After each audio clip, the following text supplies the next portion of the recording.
Second ஒரு first ball ஸ்ட்ரைக்கில் சுகு இருக்காங்க. முதல் பாலே அங்கே லெக்ஸில் நல்லா கனெக்ட் பண்ணியிருக்காங்க. பால் ஹைட்டு போயிருக்கு. அங்கே ஒரு விக்கெட்டுங்க.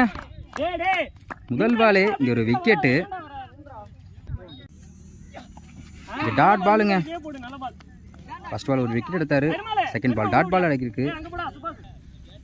தேர்ட் ஒன் டாட் பாலுங்க. தொடர்ந்து 2 பால் டாட் பண்ணியிருக்காரு இந்த பவுலர்.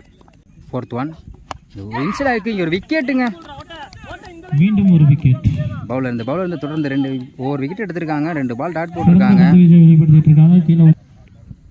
நெக்ஸ்ட் ஒன் உள்ளே போட்டிருக்காங்க. ஸ்ட்ரைட்டில் நல்லா கனெக்ட் பண்ணியிருக்காங்க. அங்கே பால் நல்லா ஹைட்டு போயிருக்கு. ஒரு விக்கெட்டுங்க. மீண்டும் ஒரு விக்கெட். இந்த பவுலர் நல்லா போட்டுட்டு இருக்காங்க. 3 விக்கெட் எடுத்திருக்காங்க. 2 பால் டாட் பால் போட்டிருக்காங்க. லாஸ்ட் ஒன் டாட் பாலுங்க. ராமராஜ் இருக்கார். இந்த ஓவரை மெய்டன் ஓவராக போட்டு போகிறாங்க.